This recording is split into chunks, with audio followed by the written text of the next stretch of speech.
નમસ્કાર. ચાલો સીધા મુદ્દા પર આવીએ. આવનારા 15 દિવસ ગુજરાતના હવામાન માટે ખૂબ જ મહત્વના છે. તો આજે આપણે એ જ સમજવાના છીએ કે બરાબર શું થવા જઈ રહ્યું છે અને તેની આપણા પર શું અસર પડશે. તો સૌથી મોટા અને તાજા સમાચાર એ છે કે આવતીકાલથી ગુજરાતમાં વરસાદનો એક નવો અને સારો એવો રાઉન્ડ શરૂ થવા જઈ રહ્યો છે. આખી વાતને બરાબર સમજવા માટે આપણે આ 5 મુદ્દાઓ પર વાત કરીશું. વરસાદનો આ નવો રાઉન્ડ કેવો હશે, એની પાછળનું કારણ શું છે, આવનારા 15 દિવસની તબક્કાવાર આગાહી, નિષ્ણાતો આ વિશે શું માને છે અને છેલ્લે નવરાત્રી અને ચોમાસાની વિદાય પર આની શું અસર થશે. તો સવાલ એ છે કે હવામાનમાં આ ફેરફાર અચાનક કેમ આવી રહ્યો છે? વેલ, એની પાછળ એક નહીં પણ બે અલગ અલગ પરિબળોનું એકદમ રસપ્રદ મિશ્રણ છે. જો એક બાજુ છે વિજ્ઞાન અને બીજી બાજુ છે આપણી પરંપરા. વૈજ્ઞાનિક રીતે જોઈએ તો બંગાળની ખાડીમાં એક લો પ્રેશર સિસ્ટમ બની છે જે હવે મહારાષ્ટ્ર તરફ આવી રહી છે અને એની સીધી અસર ગુજરાત પર થશે. અને જો પરંપરાગત રીતે વાત કરીએ તો આજથી ઓત્રા નક્ષત્ર બેઠું છે જે હંમેશાથી જ ધોધમાર વરસાદ લાવવા માટે જાણીતું છે. અને આ ઓત્રા નક્ષત્ર માટે તો આપણા વડવાઓની એક જૂની કહેવત પણ છે, જો વરસે ઓતરા તો કાઢી નાખે છોતરા. આનો સીધો સાદો મતલબ એ છે કે આ નક્ષત્રનો વરસાદ એટલો જોરદાર હોઈ શકે છે કે એ ઊભા પાકને પણ નુકસાન પહોંચાડી શકે છે. સારું, તો હવે એ જોઈએ કે આવનારા 2 અઠવાડિયામાં આખી પરિસ્થિતિ કેવી રીતે આકાર લેશે તારીખ પ્રમાણે. આ આગાહીને આપણે 3 ભાગમાં સમજી શકીએ છીએ. પહેલો તબક્કો 14થી 16 સપ્ટેમ્બર. એમાં દક્ષિણ ગુજરાતમાં ભારે વરસાદની અસર જોવા મળશે. પછી બીજો તબક્કો 17થી 21 સપ્ટેમ્બર, જેમાં સિસ્ટમ થોડી નબળી પડશે અને હળવા ઝાપટા રહેશે. અને પછી આવશે ત્રીજો અને સૌથી રસપ્રદ તબક્કો 22 સપ્ટેમ્બર પછી, બરાબર નવરાત્રિના સમયે એક નવી સિસ્ટમ બનવાને કારણે વરસાદ ફરીથી જોર પકડી શકે છે. તો ઠીક છે, આ તો થઈ એક સામાન્ય રૂપરેખા. પણ આ મામલે જે નિષ્ણાતો છે એમનું શું કહેવું છે? અહીં આપણી પાસે 2 મુખ્ય મંતવ્યો છે. એક તરફ હવામાન વિભાગ છે જે ખાસ કરીને દક્ષિણ ગુજરાત માટે 14થી 16 તારીખ સુધી યલો એલર્ટની વાત કરી રહ્યું છે. અને બીજી તરફ હવામાન નિષ્ણાત અંબાલાલ પટેલ છે જેમની આગાહી થોડી વધારે વ્યાપક છે, જે દક્ષિણ અને મધ્ય ગુજરાત બંનેને આવરી લે છે.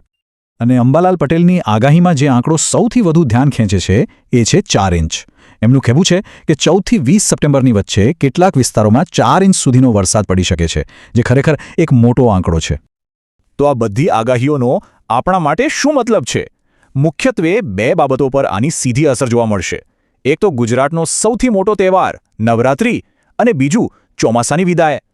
અને આના પરથી જે મોટો સવાલ ઊભો થાય છે જે અત્યારે લગભગ દરેકના મનમાં હશે, તો શું નવરાત્રીમાં વરસાદ ખેલ બગાડશે? તો જો આગાહી કંઈક આવી છે. નવરાત્રીની શરૂઆતમાં એટલે કે પહેલા નોરતે દક્ષિણ ગુજરાત અને સૌરાષ્ટ્રમાં હળવાથી મધ્યમ વરસાદ રહી શકે છે. પણ પછી 24થી 26 તારીખની આસપાસ ખાસ કરીને દક્ષિણ ગુજરાતમાં ભારે ઝાપટાની શક્યતા છે. અને એટલું જ નહીં, છઠ્ઠા નોરતાથી દશેરા સુધી તો ગાજવીજ સાથે વરસાદની પણ આગાહી કરવામાં આવી છે. પણ અહીંયા જ એક બહુ જ રસપ્રદ વાત છે. એક તરફ જ્યાં દક્ષિણ ગુજરાતમાં વરસાદનું જોર વધશે, ત્યાં બીજી તરફ કચ્છ અને ઉત્તર ગુજરાતમાંથી ચોમાસું વિદાય લેવાનું શરૂ કરી દેશે. આનું કારણ છે રાજસ્થાન પર બનતો એન્ટી સાયક્લોન. એટલે કે એક જ રાજ્યમાં એક જ સમયે 2 બિલકુલ અલગ અલગ હવામાન જોવા મળશે. તો આનો સાર શું છે? એ જ કે ગુજરાતના અમુક વિસ્તારો માટે આ વરસાદ ચોમાસાની છેલ્લી ધમાકેદાર એન્ટ્રી હશે, જ્યારે બીજા વિસ્તારો માટે વિદાયની શરૂઆત. તો સવાલ એ જ છે કે શું આ ખરેખર ચોમાસાનો છેલ્લો વરસાદ હશે કે પછી હજુ પણ પ્રકૃતિ આપણને કોઈક નવું આશ્ચર્ય આપવાની છે? ગુજરાતનું ચોમાસું અત્યારે એક એવા વળાંક પર છે જ્યાં આપણા બધાના મનમાં એક જ સવાલ છે: શું આ વરસાદનું છેલ્લું જોર છે કે પછી આવનારા તોફાન પહેલાંની શાંતિ? ચાલો સાથે મળીને આ હવામાનની આખી ગૂંચવણને ઉકેલવાનો પ્રયાસ કરીએ. તો મૂળ સવાલ એ જ છે, ચોમાસું જઈ રહ્યું છે કે પછી એક નવા રાઉન્ડ માટે તૈયારી કરી રહ્યું છે? અને જુઓ, આનો જવાબ કોઈ એક લાઇનમાં નથી. અત્યારે એકસાથે ઘણી બધી વેધર સિસ્ટમ્સ એક્ટિવ છે અને બસ એ જ આખી પરિસ્થિતિને વધુ રસપ્રદ બનાવી રહી છે. તો આ બધી હલચલનું કેન્દ્ર ક્યાં છે? બધી નજર અત્યારે બંગાળની ખાડી પર મંડાયેલી છે. ત્યાં એક લો પ્રેશર સિસ્ટમ બની છે અને સાચું કહું ને તો એ જ સિસ્ટમ નક્કી કરશે કે આવનારા દિવસોમાં ગુજરાતના નસીબમાં વરસાદ છે કે નહીં. આપણે આ લો પ્રેશર સિસ્ટમ શબ્દ વારંવાર સાંભળીએ છીએ, પણ એ છે શું? એકદમ સરળ ભાષામાં સમજીએ તો આ ગરમ અને ભેજવાળી હવાનો એક મોટો જથ્થો છે. એ જ્યારે ઉપર જાય, ઠંડો પડે અને વાદળો બનાવે, જેનું પરિણામ છે વરસાદ. અને અત્યારે જે સિસ્ટમની વાત થઈ રહી છે એનું ઘર છે બંગાળની ખાડી. ઓકે, તો આ સિસ્ટમની આપણા પર એટલે કે ગુજરાત પર તરત શું અસર થશે? આવનારા 3 દિવસ માટે ગુજરાતમાં જાણે હવામાનની 2 અલગ અલગ વાર્તાઓ જોવા મળશે. રાજ્યનો એક ભાગ ભીંજાશે તો બીજો ભાગ તડકામાં તપશે. અહીંયા જ તો હવામાનનો ખરો ખેલ જોવા મળશે. જુઓ, દક્ષિણ ગુજરાત અને સૌરાષ્ટ્રના વિસ્તારોમાં વરસાદી માહોલ જામવાની પૂરી શક્યતા છે, પણ એ જ સમયે ઉત્તર ગુજરાત અને કચ્છમાં વાતાવરણ લગભગ સુખુબટ અને ગરમ રહેશે. એક જ રાજ્યમાં 2 અલગ અલગ ઋતુઓ જેવો માહોલ. અને હા, જ્યાં વરસાદ પડશે ત્યાં એ કોઈ સામાન્ય ઝાપટું નહીં હોય. નિષ્ણાતોનું અનુમાન છે કે અમુક વિસ્તારોમાં તો 4 ઇંચ જેટલો ભારે વરસાદ ખાબકી શકે છે. અને આટલો વરસાદ આપણે સૌ જાણીએ છીએ સ્થાનિક સ્તરે પાણી ભરાવાની સમસ્યા ઊભી કરી શકે છે. આ કોઈ ઝરમર વરસાદની વાત નથી થઈ રહી. વાત થઈ રહી છે તીવ્ર ગાજવીજ સાથેના વરસાદની. સાથે 30થી 40 કિલોમીટર પ્રતિ કલાકની ઝડપે પવન પણ ફૂંકાઈ શકે છે. ખાસ કરીને બપોર પછીનો સમય સાચવવા જેવો છે, કારણ કે ત્યારે વાતાવરણ વધુ અસ્થિર બનતા અમુક વિસ્તારોમાં ધોધમાર વરસાદ તૂટી પડી શકે છે. સારું, તો શું થવાનું છે એ તો ખબર પડી ગઈ, પણ સૌથી રસપ્રદ સવાલ તો એ છે કે આવું કેમ થઈ રહ્યું છે? કેમ અમુક જગ્યાએ વરસાદ છે અને અમુક જગ્યાએ નહીં? જવાબ જાણવા માટે આપણે આ લો પ્રેશર સિસ્ટમની આખી મુસાફરીને સમજવી પડશે. તો જુઓ, આ સિસ્ટમની સફર કંઈક આવી છે. તે બંગાળની ખાડીમાંથી નીકળીને પશ્ચિમ તરફ આગળ તો વધે છે, પણ જેવી એ ઉત્તર ભારત પાસે પહોંચે છે તેને એક દિવાલ જેવો મોટો અવરોધ નડે છે, જેને હવામાનશાસ્ત્રીઓ એન્ટી સાયક્લોન સિસ્ટમ કહે છે. આ અવરોધ એને આગળ વધવા જ નથી દેતો.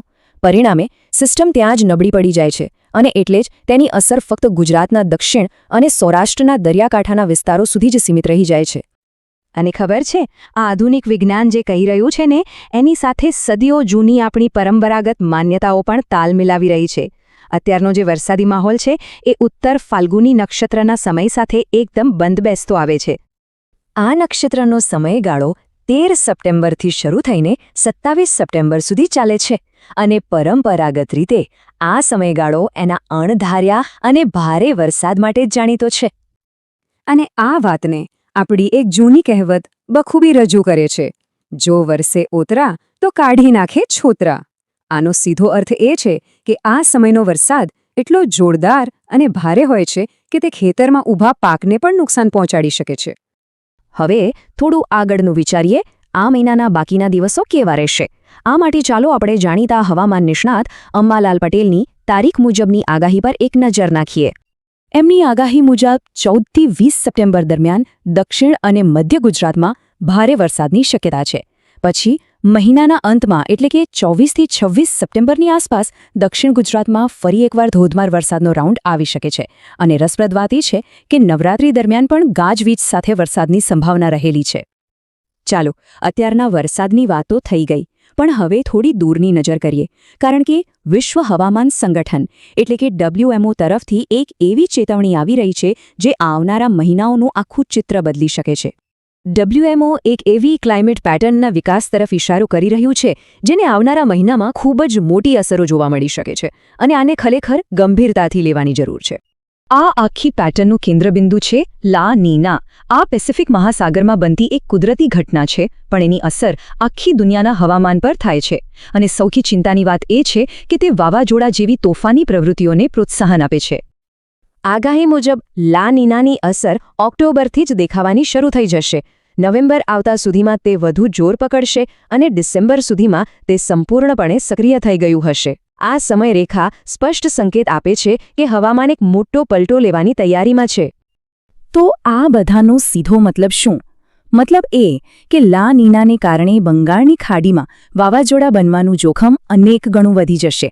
ખાસ કરીને ઓક્ટોબર, નવેમ્બર અને ડિસેમ્બર આ 3 મહિના શક્તિશાળી વાવાઝોડા માટે ખૂબ જ સંવેદનશીલ બની શકે છે.